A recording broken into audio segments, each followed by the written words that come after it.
Hello, everyone. Thank you so much for joining today's session.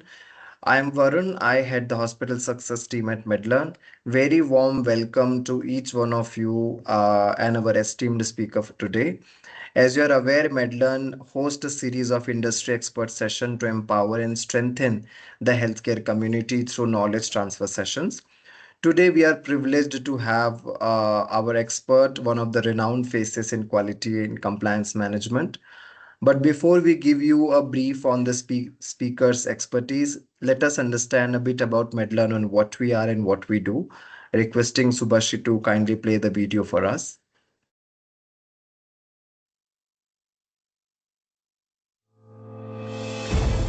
Hospitals work round the clock to serve patients. Being at the center of the action, hospital physicians and staff must confront every situation and every challenge. They must also keep up with evolving health needs and knowledge through ongoing comprehensive training programs. What they need is a promising solution to ensure a continuous learning journey. In today's world, technology is transforming life. Be it taxis, food delivery, everything we need is at our fingertips. Education is also going through a transformation, and we are at the forefront in the healthcare industry. Medlearn is a comprehensive learning, training and skill development platform incubated at Impulsys in India for healthcare professionals to attain the right mix of content, learning and skills that help them throughout their career. The platform offers a wide variety of courses that enable hospitals to meet their employee training and development needs in areas of quality compliance, soft skills and induction.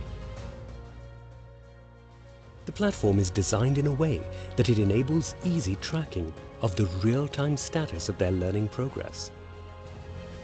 What's unique about this platform is that it's accessible anytime, anywhere, ensuring quality learning literally at your fingertips. Hospitals can now assign courses and track the competencies of users on specific topics with Medlearn's intelligent assessment tool, which gives them better administrative control. Its superior courseware helps hospitals provide standardized care and bridge skill gaps at every level in the organization. The healthcare professionals will also become more efficient and empowered when their learning journey progresses with ease and at their convenience. Let us unite to improve healthcare in India by spreading knowledge through technology. Medlearn. Better prepared for better care. Thank you, Subhashi. So, some basic details that everybody who has joined the session, you would be getting the session recording. Also, you can check our LinkedIn page where we would be putting the session recording. At the end of this session, we will have a Q&A round. So in between also, if you have any questions, you can put it in the chat section. We'll cater all the queries and the questions at the end of the session. So let me welcome Mr. Akash Tiwari, who is the speaker for today's session. Mr. Akash is an NABH expert, a JCA expert, and currently heading the Operation Process Excellence at Dr. Agrawal Healthcare. He has over 20 years of experience in hospital administration, service excellence, and nursing management. And he has successfully led various JCI and NABH accreditation processes at various hospitals. His process improvement initiatives has significantly reduced patient wait times, and of course, getting a rare zero non-conformity audit is really an achievement in itself. He introduced EQMP for tracking over 297 quality indicators and had led projects including ISO 5000 certification, digital transformation in patient education, and real-time utility and compliant resolution system. Mr. Akash holds a PGCPM from IIM Indore an MBA in operations and HR, a postgraduate diploma in healthcare management, and degrees in law and nursing. Has also completed the AI in healthcare program from Stanford University, enhancing his perspective on various healthcare and emerging technologies. So very warm welcome on behalf of entire Medland team, Mr. Akash, and thank you so much for agreeing to be our speaker for today's session. Looking forward to have some really great and wonderful insights from you today. Over Thank to you you, very much. Mr. Akash. Yeah, thank you very much, Varun, for and Medland for and Subhashri and entire Medland team to invite me. It is always privilege and pleasure to share what we have achieved with by experience and by doing it. And mainly the topic which we have selected, it is also very vital for us, and all the audience will agree with me. So what we do, it is the topic of a clinical audits, which is a very important topic, and it has evolved a lot from, if you start from before 10 years, nobody was talking about clinical audit, but everything is now around it for clinical services specifically. Yeah. So should we start the session now? Yeah. Yes, So yes. I will be sharing the screen. Yeah, I just share my screen. Okay. So presentation is visible to everyone? Yes, it's visible. Okay, okay, thank you. So basically, evidence-based clinical audit, practical implementation of NABH for 6th edition guidelines, that is the title which we have come across. So we have put across. So what is happening that clinical audits are not always very easily acceptable topic and easy to understand. So what I will in the next 45 minutes, I just want that it should be structuredly shared with the audience and people. And last 15 minutes, we have a practical question and answer session, which we will be able to answer according to clear our experiences. Correct? So let's start. What first of all, what is a clinical audit? So this is the definition which is given by National Institute of Clinical Excellence. Clinical audit is a quality process that seeks to improve patient care outcome to systemic review care against explicit criteria and the implementation of a change. So here main points which we should be very important to see first is improve patient care and outcomes. How what we are going to do with a systemic review. Okay, there must be a process, there must be a clear cut quantifiable criteria which is against explicit criteria and the quantifiable numbers and the implementation of change.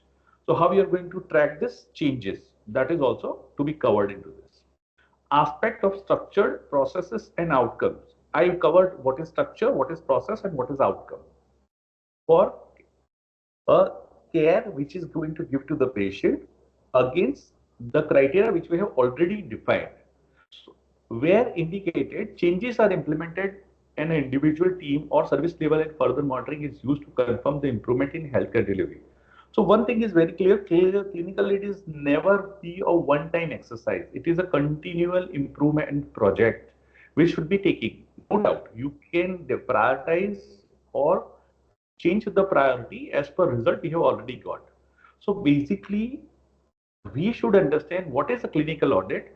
So clinical audit is basically first is it should be a clinical. So first answer is that clinical. Second is it must be contribute to patient care improvement and outcomes.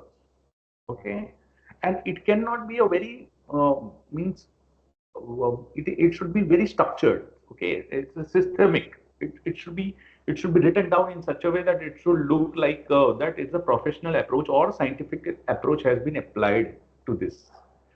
And periodically we have to review what we have done. It has contributed or it has resulted in outcome or not. So let me to put a practical in an introduction. So it is that going from A to B, okay? So A is a baseline, B is our target. By using some scientific criteria, some evidence-based criteria, and tracking them continuously and change, okay? And see that how improvement have taken care. However, that may be a possible that during the process we might have to change some of the things, not exclusive, because Once you go ahead, you come to know that some changes are required. So that is can be changed. So let's go to what to be audited. So let's understand what can be a part of clinical audit. So first is structure. Okay. So in structure, what the things are coming like environmental factors, humans, personal, and the resources like skill set of the staff, patient access to see the doctor. These are the various structure related examples. What is the process? Process is clinical care to the patient like investigation, treatment, procedures or surgery, etc. can be covered into the process. Outcome, outcome everybody understand what the achievement we have got when to the making the patient on a center of the stage. So outcome is basically like how much pain have been reduced, how patient experience have been improved clinically, patient disability, how it is changed, it is a disability was decreased, how what is the percentage we have taken into consideration. So like this, look, when you are doing any of the clinical audit, we have to answer this question. Okay, are we improving structure? Okay, so are we changing some structure? And let us understand, the structure doesn't mean the infra always. Okay, it might be a resources, it might be a human, means personal or a human resource, or but important thing, it should be directly or indirectly contributing to patient care to be improved.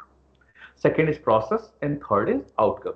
So these things we are going to audit during this clinical audit structure. So important thing is as per fifth edition, every clinical department are supposed to do one clinical audit per year. However, into sixth edition, it has changed. Now, every 2 year, one clinical audit to be performed by each clinical department. Now, it's not easy. It's difficult. How it is difficult? It is difficult because if your scope of services is having around 15 or 17 clinical departments, now every 2 year you have to show one clinical audit to them. It's not very convenient or very easy for anyone.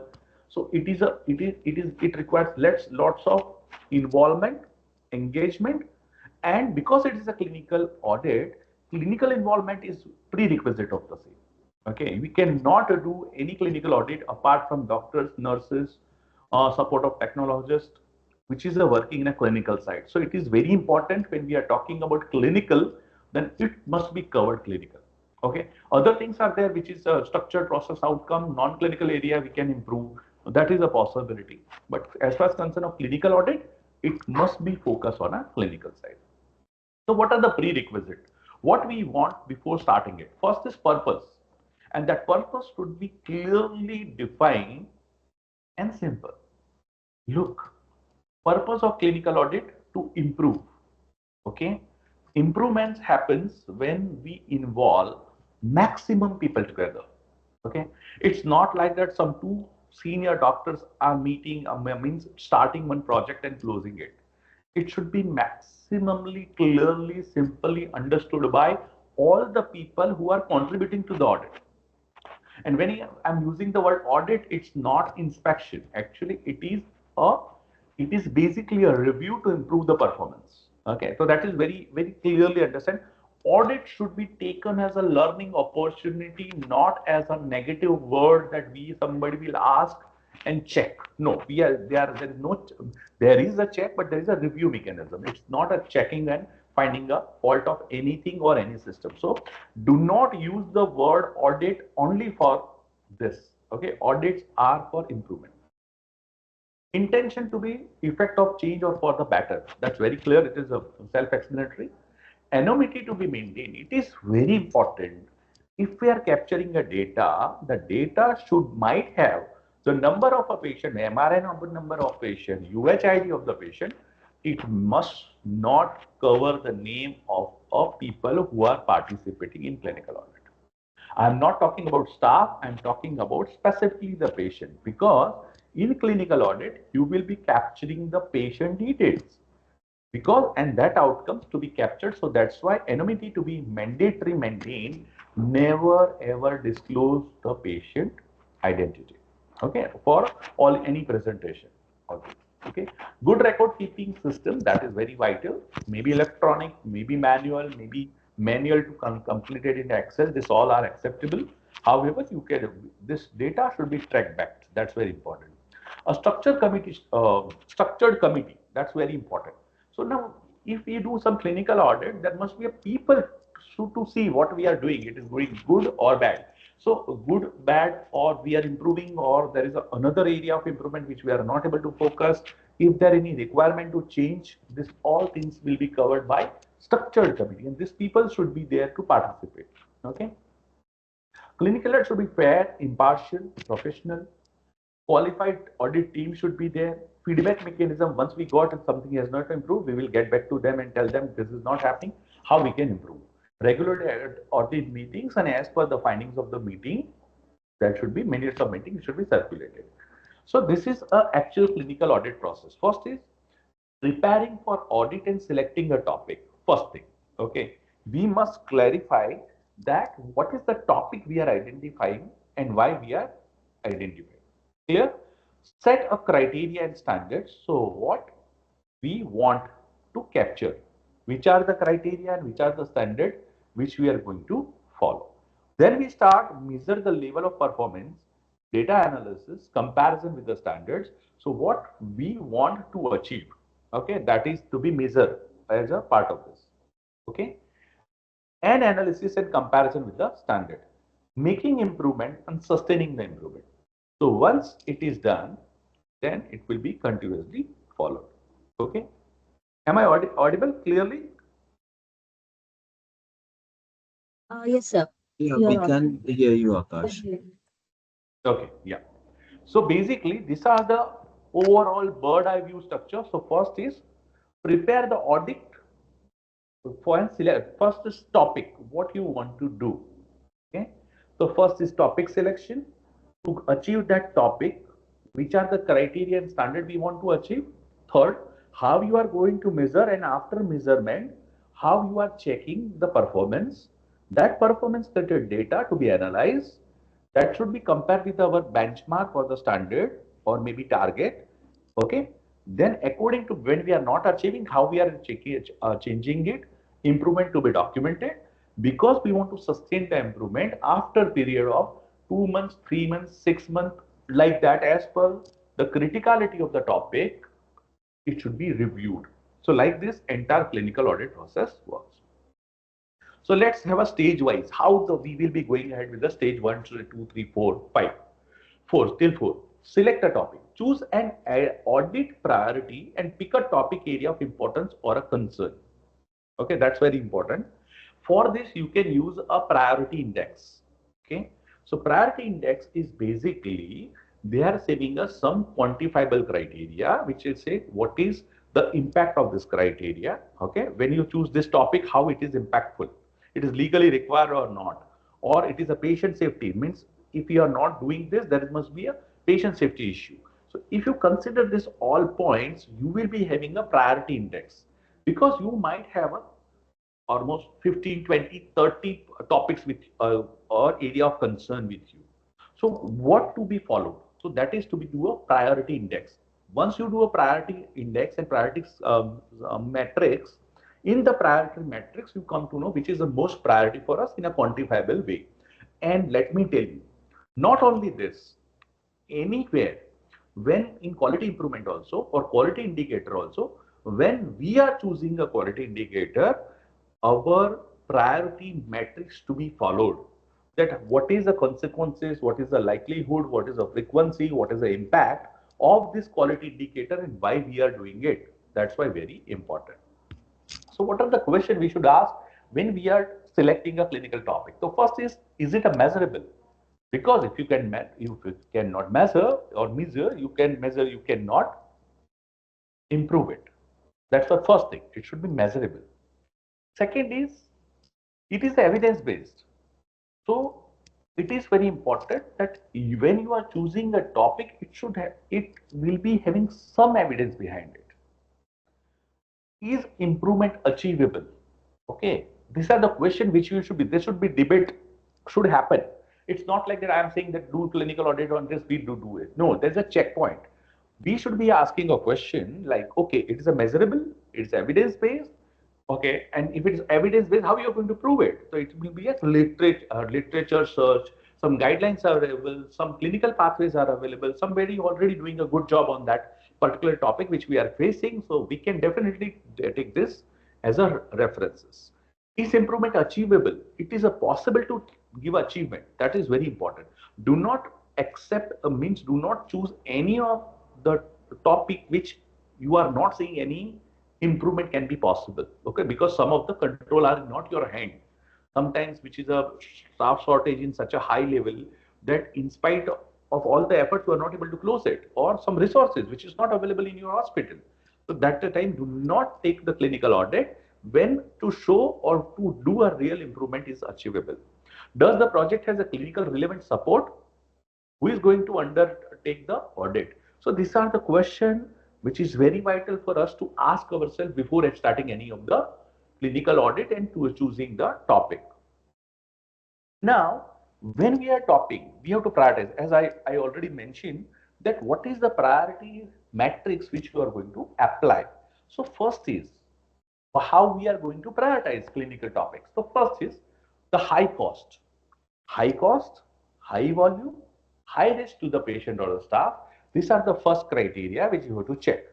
If I do this clinical audit, how my cost will be saved, or maybe cost efficiency can be proven.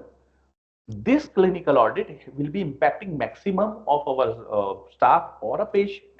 And third, the risk, if I don't do this, risk to my patient or staff is higher or low. That's very important for us. Evidence of a serious quality problems like complications and complaints, that is also possible. If you are getting a continuously some of the complaint, then definitely you can prioritize and take a zero point.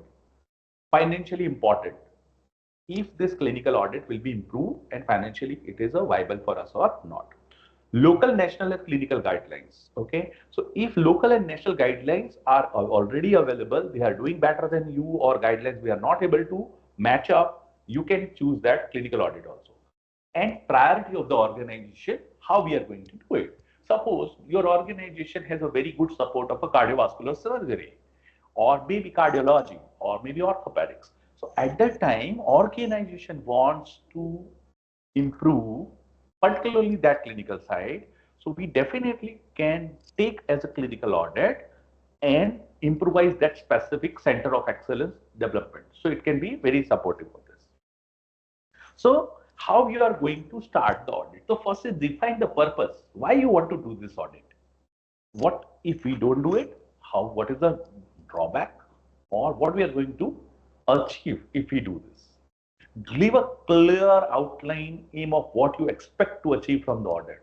It should be crystal clear that I want to improve the patient LOS in cardiology or angiography, maybe CABG, or maybe TKR, THR, or maybe of sometimes which is very specific surgery that you definitely can cover specifically in PAL plan. Sometimes you definitely can work it out that worsening of view to improve the Braden scale compliances or hospital acquired infection compliance, which is a clinical in nature, that is to be. And some of the words may be very useful that to use is to improve, to enhance, to ensure, to change. These are the words to be used as a part of clinical audit. Setting a standard. What is a standard? Standard is an explicit statement describing the quality to care to be achieved, which is definable and measurable. That we want, this is a definition, this is going to measure, this is we want to achieve. These three things should be very clear, that it's defined, it can be measured, and third is what we are going to achieve it. What is standard is equal to criterion plus target. So criterion basically a statement of what is being measured. Okay. So you say like that, assessment of the patient will be completed within a 30 minutes. Okay, 30 minutes is the target, and criterion is assessment of the patient to be uh, completed within a defined time frame. That is the criterion. And what is the target? Within 30 minutes. These two things are totally clear. So what we want to achieve, because we want to get the outcome of a clinical audit, we want to close this assessment within a 30 minutes. This is an example. Okay. Target is define the level of performance considered acceptable vis-a-vis the chosen criteria. So each and every criterion should have a target assessment. Okay. Hands off, lab investigation, sample to be sent. Okay. So then shifted to the surgery, compliance to the concerned. These are the various criteria. I'm giving a various examples so you can relate practically. Stage two, where do standards come from? When we are taking a standards, which is a criterion plus your targets, it is coming from national international guidelines. You refer them. Professional organization guidelines like gynec organization, pediatric organization, oncology organization, they are also, their societies are also releasing their guidelines, laws, locally locally by colleagues or competitors. Somebody is already using and they have defined some criteria, we can definitely work take it as a standards. Research evidence, literature review, or maybe other clinical audit somebody has performed or we have performed, and we know how these standards can be accepted. Current knowledge of practice from clinical experience, that is also there. Somebody will say, I want to do a clinical audit which doesn't have any preferences, or sorry, any previous guidelines are available, but you have expert people in your panel. These people have experience on that, and by that experience also you can define your own targets or standards. Okay, it's not like that, okay, that look, I don't get any of the reference above, so I cannot do a clinical audit. No, that is not an excuse. Important thing is that during the expert of a clinical particular that stream are already accessible for this and they are able to do so. So that is why it is very important for us to understand this. Okay, so like this, if you see that is the things we will be able to cover into stage two. Now, when you defining a target should be having a realistic and attainable. Okay, it should be realistic. It should not be unrealistic. So currently you are doing, I'm just giving a one referral assessment at 45 minutes. Now you want to improve it to 30 minutes. You cannot say, no, within 10 minutes I am going to achieve it. No, it should be realistic, organic, concrete, constructive improvement. Okay, and it should be sustainable. It's not like that 1 month you have done it and then after you don't know where the findings are going. Attainable, not too low. It's just very small. It's not. Consider exception. Okay. Some of the area, some of the instance, you will not be able to achieve it. That exception you are going to accept it. Okay. That's why very important for the target. Measuring the level of performance, planning the data collection. So there is a look, data collection is mainly two types, retrospective and prospective or concurrent. Retrospective is already, it is documented somewhere or it is captured into the system, correct? So it is basically a medical record or patient medical file, medical digital record or electronic medical record. You can refer it. It calls retrospective. The care has been given, the instance have been closed, everything is closed, but now we are referring it to it. And second is prospective concurrent, focuses on the care being provided. So suppose currently, which is things are going on, we should be taking specifically like a medical record, live medical record audit, then also we can do it. What are the sources of data? Patient records, medical record department, computer system, we can have a survey, we can have a focus group studies, direct observation. These are the various mode by which we will be capturing the data or the source of the data. What is the time period? This is very important, and sometimes practically not possible to collect all the data at the time. Sampling is acceptable. When you are doing a sample, it is a very good reference from NABH sample data that you can consider. So when you are doing a data collection are generally quantitative and qualitative data. Okay. So every time, everything cannot be quantified at the time, qualitative data, like inflammation rate. Okay. Sometimes the high grade fever, which is not specifically mentioned, or some pain not specifically with the number. Okay. That is also there. So there are the data to be collected. Collect only when what is necessary. Okay, do not overburden the team to having around so many data to be collected. It won't work. Okay, retrospective and prospective we have already explained. Who will collect the data? So accountability should be very clear. Patient anonymity to be maintained. We already discussed. Pilot the data collection sheet, collect the data and collate the result. So these are the various steps which we are going to do it during the stage 3 of data collection. Now stage 3 we will do a data analysis. How you are going to do analysis? So compare the result with the initial criteria and standards and examine the reasons for any deviation. Okay, so basically initial criteria and standards will be definitely having a baseline. Examine the reasons for any deviation. If any deviations are there, why there is a deviation coming during the data analysis. To evaluate the general pattern of actual practice, purpose of this, the degree to which actual practice is meeting the standard or set. So basically what is we are writing, what we are expecting and what is happening on a ground, the gap between two. Those cases of which clinically acceptable for the standard not to be met. Okay, some of patient specific cases should be excluded because as per clinical guidelines they cannot be part of your clinical audit or some of the condition which is not can be matched with it. Okay, so you have to exclude that criteria or exclude that particular cases. Method of data collection are descriptive or maybe qualitative analysis. Okay, so this is basically a statistical analysis or qualitative, different from different type of audit. Okay, you can use a multiple type of statistical tool or managerial quality tool. You can ask a standard deviation. Uh, Lots of analysis can be done on that. Okay. So comparing with the standard, so what we have identified as the standards and what was our baseline. Now, when we are capturing the data, we have a difference. Okay, we want to achieve that assessment should be completed within 30 minutes of time. But how many percentage of cases are completed in 30 minutes? So the number which is completing within 30 minutes, other are not completing in that time. So they two things. And percent of the cases not considered as applicable. Okay, so these things are to be considered.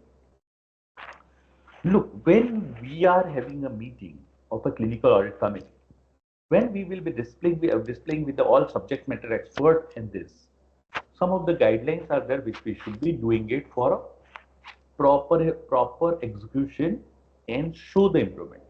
So first is it's simple and meaningful.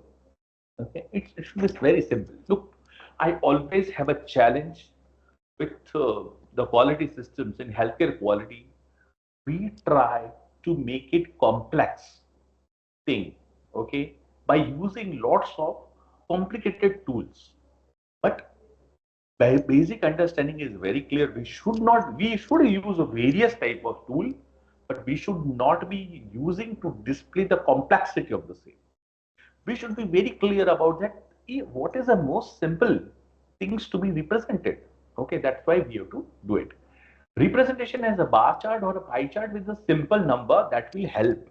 Look, and that is why it should be easily interpreted. The people who are seeing this data in a visual format should be able to relate. They can comment. They can definitely check for that. For continuous data, there is a scattered graph, so you can connect them with the line and then after check it. Now, what is the stage number 4? Making improvement. Okay. Recommendation for practice, how the outcome of the audit will change the practice. Okay. So what we have learned by data analysis, we comes to some conclusion. So because of the conclusion, we will be brainstorm and identify this practice to be marginally changed. Once we change the practice, how the outcome will be affected. Give a feedback for the result to the colleagues and ensure the action plan is developed and implemented at any changes ownership to be taken. Look, if we discuss everything in a meeting room, suggest also that this is to be changed. But if it is not changed on a ground, our clinical audits are not effectively implemented or it doesn't have a real value why we are doing a clinical audit. So that's why the ownership is very important, that when we are giving a feedback as a committee, as a part of audit, we are sharing with them to improvise. they should take a ownership and complete it. And that's why the committee should be empowered enough to do so. Share the information with the people who can influence the change. Okay, so maybe a consultant of their specialty, in charge of the specialty, nursing superintendent, or medical head. These people should be having a participation, so that you can take help of them for improvement. Making improvement, when we are doing with the clinical audit, making improvement, ensure consensus to the changes and avoid conflicts. Okay, it is a human behavior. When we suggest something, all people are coming from the various different background, different prejudices, different training and experiences. So that's why it is very important when you are running or driving a clinical audit, it should be a changes which we want to do it. It should be mutually accepted by people. We should not be going in any of the conflict with the people. Otherwise, to implement the clinical audit will be having a challenge. So we try to ensure that what improvement we want to do it, the improvement point should be having a consensus with the team who are going to drive this. Identify any resource or training is needed to effectively execute the clinical audit. Ensure everybody understand why change is necessary. Helps building a teamwork. So we should be convincing with everyone who is a part of the particular department to participate and help us to achieve what is required to be done. Agree an action plan for how to implement the change with a specifically resource to be given, with the timeline, with the motivation. Okay, these three, four things to be covered. Effective change takes time. So basically, as I mentioned, once you start putting improvement plan, then after do not try to do a frequent audit of the same, because we are working in a clinical audit system, gradually changes have happened. So that's why re-audit or the sustainable sustenance audit should be taken in some of the consensus timing, like maybe in 2 months, 3 months, like that, as per criticality and complexity of the audit. So we have a liberty to change a re-audit schedule as per requirement. So do not jump that every 15 days we want to do an audit, every 30 days we don't want. No, you review them, but do not try to do audit very frequently. Otherwise, it will be having not that positive impact. Now, once we have already achieved the improvement, now what we are going to do with it? So what we are going to do, we will be monitor and evaluate the changes. It may be captured as a clinical performance indicator. We will be monitoring the errors, monitoring the adverse events, like that related to specifically clinical audit points. Maintain and reinforce the change, re-audit to ensure the changes practice have been implemented, and close the loop. Now, let me tell you in my experiences, maximum people are failed into stage 5. What you start a clinical audit, you show improvement. Okay, maybe 31st March 2025, you show an improvement. But after 1st of April, you have not continued to sustain that. Okay, because you failed, means we as a team failed to do a sustenance part of it. And then after 3 months, we check out and see that what is the status. So generally, all the things are going back to the baseline which was previously implemented. So that is the reason it is very important to do a re-audit or reassessment of an entire clinical audit as per predefined criteria, target and periodicity, which is very important to close the loop, and then after sustenance have happened. Once you have already achieved the re-audit, then after you can extend the duration between re-audit. Like previously you were doing 3 months, now you can do a 6 month or maybe 1 year after. You can do it as per maturity, as per system acceptance. You can change the frequency of audit. And that's why the closing of the loop is very important. Now I will be sharing slightly faster because we have around 7-8 minutes. So I will be going through the one case study, how the typical case study. It is a very clinical and it is a slightly complicated into department. Do not try to make that complicated. You can have an easier topic as well. So first thing is anemia management in dialysis patient. So there is a case one we want to improve. So anemia management in dialysis patient. So first of all, see how clinical audit committee. So what are the various clinical audit committees? This clinical audit committee will be defining when will be the monthly meeting there, selection of topic, criterion set, standards, data collection, tracker sheet, data analysis on tabulation or graphical presentation, interpretation, opportunity for improvement and implementing change. So these are various people, clinical audit committee which are going to implement the same. Now, who are the committee members? Because it is a dialysis, nephrologist, medical head, nursing head, dialysis registrar, dialysis in charge, maybe a technologist as per participation, clinical pharmacologist, lab representative from quality systems and operations. So look, there are so many people, but it depends on which clinical audit you are going to perform. So you can define the anemia management in patient with a chronic disease undergoing a dialysis for a 3 months. So I am showing one of the hospital study. So this is basically one of the hospital has we have done it. So selection of a topic priority. So which are the type of group is there? So why we have identified this? This is a priority matrix. So it is a high risk, volume is higher, cost is higher. Then there is a standard guidelines is available, which is called National Institute of Healthcare Clinical Excellence. Important locally and internationally, yes, it is there. Wide variation in practices have been identified. So these are the why we are accepting the topic priority. So why we are identifying that details are there, I'm not going into that details. So it is just because. So why setting the criteria and standards? So blood hemoglobin concentration serves as a key indicator of anemia because we can capture what is the quantification of HB. It is already having international standard. So two guidelines are already available. It is measurable and it is not influenced by difference in the technology. So it is a patient internal hemodynamic parameter. So it is not going to change from externally. To identify patient receiving dialysis for 3 months, to evidence assess of clinical adequacy, to evidence assessment of erythropoietin adequacy, to detect the iron profile, to evidence bone marrow study, endoscopy finding, stool occult blood investigation, to evidence improvement after management of anemia. Okay, so these are the various criteria. So target, what are the what you want to target value or the standards? At a minimum, 80% of the patient should have achieved 11 grams of the hemoglobin after 3 months of the hemodialysis. A minimum of 80% patients should have received EPO or ESA post hemodialysis.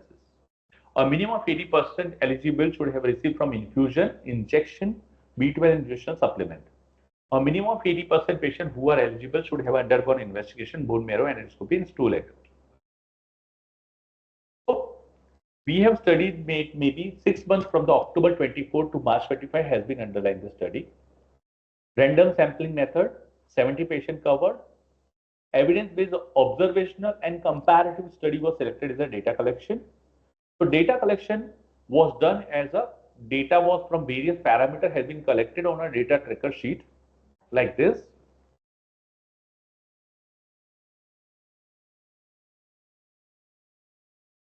So when we have done the data tabulation and graphical presentation, so these are the details. Total no found to have a low number of patients found at low HB is 43.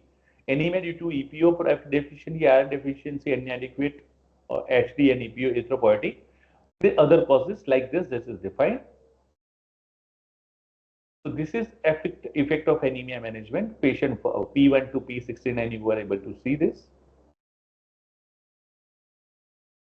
So here if you see the before anemia management, patient was having a deviation and it is going to around 6 gram per deciliter.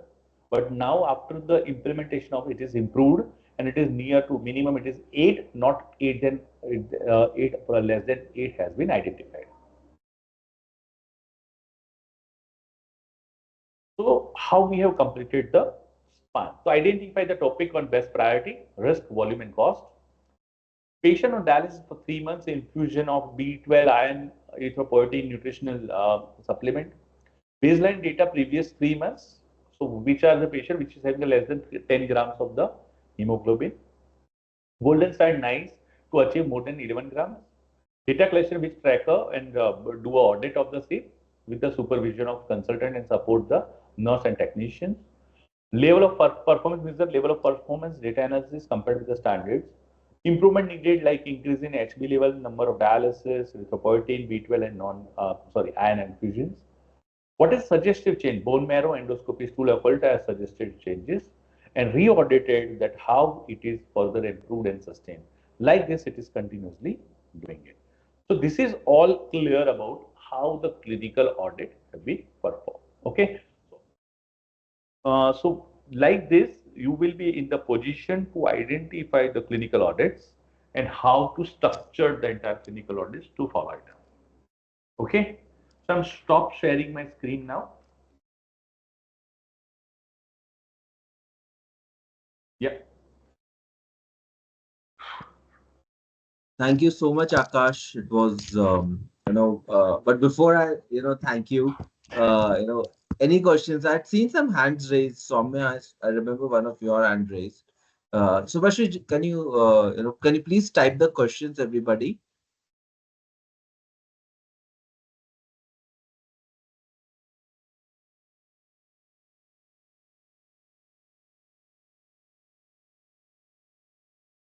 Ruma is asking that, can you share the clinical audit format and some topics for clinical audit? So maybe some topics for clinical audit, if you can let us know. Yeah, so I can share with you even some of the references are also there. However, look, clinical audit doesn't define any specific topic, correct? But if your specialty like a priority index, if you run through your priority index, then it will be very helpful for you. No doubt for reference, we can definitely share with you the topic of clinical audits which have been performed for various organizations. That can be done. But look, real clinical audits can be done when you identify what is a requirement of your hospital, which is very subjective, totally different because your availability of resources, your clientele, your patient, specialty, criticality, these are different. But still we can share, no problem. Mm. Sure. So we'll share that with you, Roma. Okay, sir. So this Sheena who's asking that our sorry, quality improvement project same as clinical audit. Yeah. So basically what happened, a quality improvement project when you see, it will be taking as a multidisciplinary and multi-departments. Okay. So once you take, like if you say discharge reduction, it is a quality improvement, patient experience improvement is there, but it is not specifically related to one clinical department. Okay. And clinical audit is basically a structured thing which is there. In quality improvement project, multifunctional are involved. Look, there is a very confusing things are there, like a key performance indicator, quality improvement story, same way like a quality improvement initiative or project and clinical audit. But their all purposes are different. So that's why we have to consider as per their objective. Oh. So Alga is asking that is there any time frame for considering an activity? Yeah, so what happened? So if you start, generally we have thumb rule is there. First of all, any clinical audit should not be extended with more than 6 months. Okay. So first month you define everything. Okay. Second month you start implementation. Third month stabilization. From third month the review started, and after the third month, 4, 5, and 6 months you have to do it that sustenance part. On 6 month you will do a reassessment of the entire system. So you do a re-audit. So any clinical audit, look, there's no thumb rule has been written because it is depend on various complexity which you have identified, but I'm seeing a general. So you can define. So why calculation are happening? I just want to share with you. Like every 2 years your NABH comes. Okay. So you define entire calendar year or maybe financial in such a way that you start your clinical audit always on a January 1st, close by 30th of June, start a new audit on 1st July, close it on 31st December in calendar year. If you do so, you have a clear cut clarity. And look, you can have a calendar also. Suppose I'm just want to share with you, like suppose you have a 12 departments, 12 clinical department. You want to close it in 2 years. So what you will do every time your three clinical audits are should be going on. So first 6 months, three clinical audit. Second, so you can prioritize, you can give a resource also because everybody will be not in the position to give all efforts to all clinical audits together. Like 12 clinical audits you want to complete in 2 years, then your quality person, your nursing head, your medical head are common people. So they cannot work on a 12th thing. So you should be having a prioritize and scattered accordingly. Yeah. So, sir, one follow-up question on this. If people change in the audit internally in the organization due to some reason, Yeah. what, would there be any deviations, or what would it be? No, there will be a definitely deviation, but as far as concerned, you can extend that. Okay, you give a justification that you key stage like you are doing like a, this dialysis. Okay, so dialysis your nephrologist got changed. Yeah. Your clinical practices have been affected. So you can definitely justify that and delay the 15 days or 1 month and tell like that it was during that our audit this happened. So we have modified some of the structure and it is extended. Look, it is not a problem to close the 3 months or 4 months. Important continued and to be improved upon and sustained. That is the way we should be looking into. Yeah.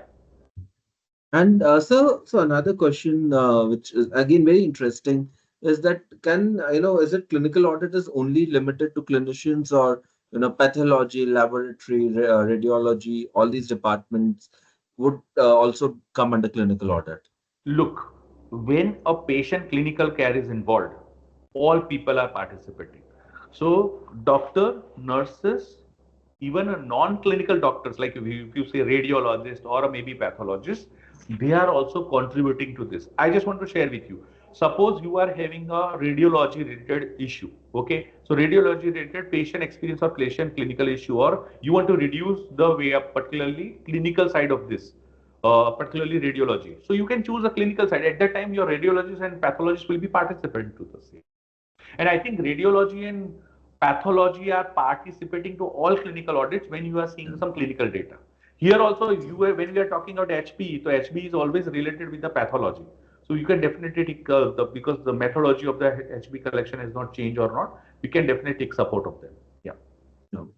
And so, is there a compliance that how many clinical audits you have to do in a year in the sixth edition? Yeah, it is there. It And is.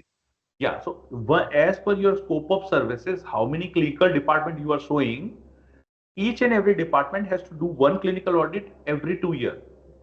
one in every 2 years. Yeah. In fifth edition, it was every year, but now they changes to every 2 years to be completed in sixth edition. And so another compliance related question is, is it mandatory to maintain hard copy or soft copy is sufficient? Because, sixth edition has a lot to do with digital. So, No, actually, what happened, here also some of the concern are there. Let me tell you one thing. Suppose you are working in a clinical audit and your data collection sheet is a observatory based. Okay. So suppose when patient has come, when patient has gone. At that time, this data cannot be directly captured by the system. yeah. If it is a physical data, like a time and motion study. So at that time, if you have only Excel sheet and you don't have a backup data, it is not acceptable. But suppose you are working on a LOS sheet. So LOS sheet in HIS, admission of the date and time and discharge of the date and time is directly captured by the software. So at that time, there is no hard copy is needed. So it is important you should be differentiate which data is collected how. If manually data is collected and then after putting into Excel, then we definitely can be asked for that manual data. Okay, it is just like a hand hygiene compliance. Hand hygiene compliance is captured by Excel sheet also with the formula. But if you don't have a real observatory data as a hard copy, to trust in India is slightly challenging. So that's why it is very advisable which process you are following for data collection. Yeah. And sir, another question, because we've got a lot of small hospitals also who would be moving from an entry level to now sixth edition. What is the first practical step hospital can take to align for audits, clinical audits specifically? First of all, simple thing, which specialty you are running, identify which is the most common complaint in clinical side. Maybe your LOS, maybe your assessment sheet, maybe your Braden scale, or maybe some clinical side, some of the things which is happening as per your specialty. You discuss, and then after you can identify. Look, what I have shown, it is very complex. Super specialty criteria that we are tapping all the like HB, EPO, erythropoietin, and other things. You can choose a very common clinical symptoms related clinical audit. It's not should be complex. Look, the purpose is very clear as per your standard, where you are clinical, clinically, and where you are, you want to move to the next step. It is only a purpose. It is not related with the complexity. It is related with the continual improvement of your clinical practices. Nothing else. So one question which I have, which a lot of people are hesitating to ask, if the Yep. parameters in clinical audit do not, go as per the requirement, or there's a deterioration which we are seeing in the clinical audits, stuff like this, what to do in such cases?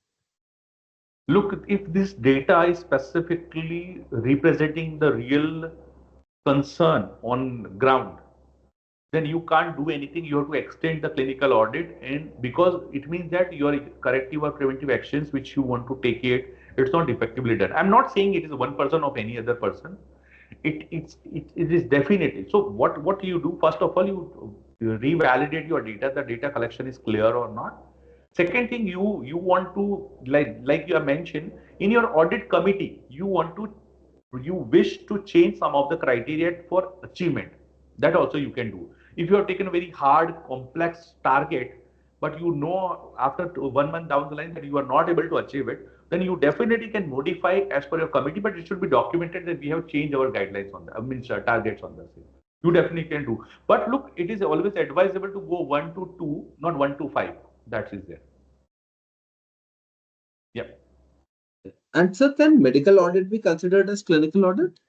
Look, your medical audit can be considered as an audit as a tool when you are dealing with some clinical condition. Your medical record audit cannot be considered as a clinical audit because medical record is for a compliances. Like doctor has filled the form or not. Okay, it is how much it is filled, discharge the data is mentioned or not, SNDT is completed or not, anesthesia record have been maintained or not. No, this is not a clinical audit. But by using that medical record, you are identifying, okay, specifically care plan is planned, how many times it is not planned, then it will be considered as a your clinical audit like this. Nice. Okay, so one another very important, we present stage that we are, a lot of technology is being used in hospitals. So, how can technology or digital tools support better audit documentation and analysis? So there are so many things are there. Like suppose you let us understand this is the same thing. Like you are dealing with the patient. Like currently it is like HB. Let's take one example on that. Suppose you are having a specifically HB related stuff. If your auto analyzer, which is capturing the HB of the particular MRN patient, and it is captured into the system and it will be integrated with your HIS, automatic there is no data collection is needed. With the typing of MRN, automatically it will show that okay, last 6 months what is the HB of the patient. Okay, so that is, there's no human interventions are required. Same way, if you have a management tool which is specifically saying about clinical side, the assessment time has been captured. If entire thing is EHR enabled, then you definitely can capture this data straight away from the HIS and it is acceptable. Look, till the time you are able to justify, it is not on Excel sheet, you can export on the presence of this, that is acceptable. Second is radio frequency related stuff. People, I can just, this is some of the technology which we can definitely use when you want to track the patient movement for a clinical side, that waiting or LOS or something like that. At that time, the RFID enabled, if the patient ID bands are given, then we definitely can capture the patient entire journey into the hospital. So that so many technologies are there. We gradually, I think, gradually doing it. So that can be this. So another important, point that has just been brought up is, can point, prevalence audit be considered as clinical audits? So, single instances and stuff like that? No, I need some example on that because I didn't relate that. So what does it mean? What else? So give me some examples so I can elaborate.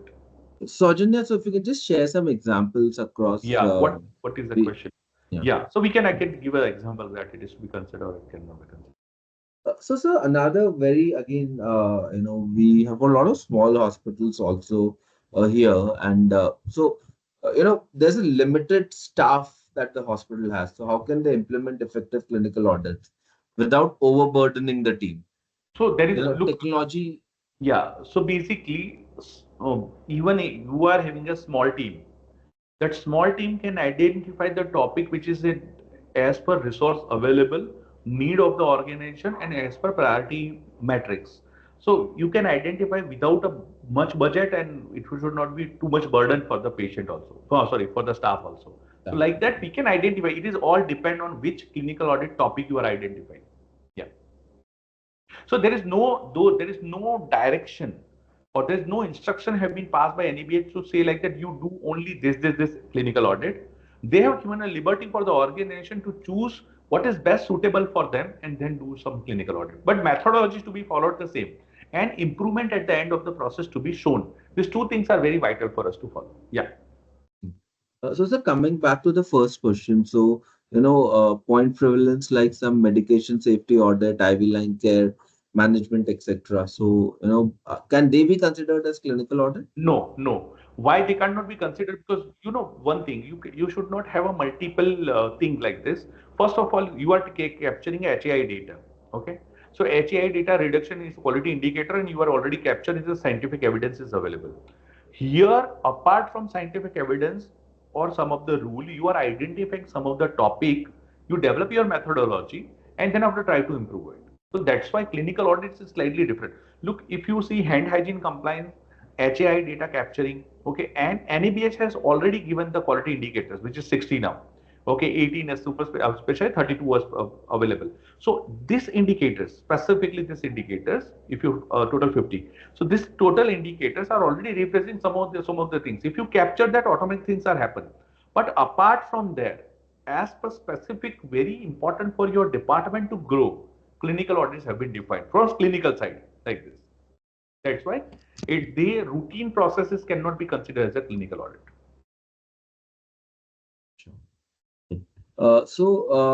Any other questions, please reach out to us. We will share that with Akash, share the reply. I would like to keep it in the time that's allotted. So, thank you so much, Akash, for your spending your time enlightening us. It's been really helpful. And a lot of queries, questions, which our network of hospitals have, which we have. You were very gracious enough to answer that.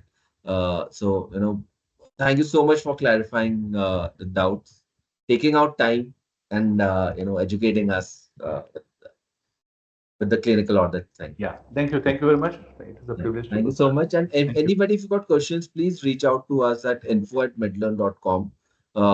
We will share that with Akash and get back to you with the answers. Sure. Yeah. Thank you so much. Thank you, everybody, for being a part of this Yeah. webinar. Thank Have you. a good day. Bye bye.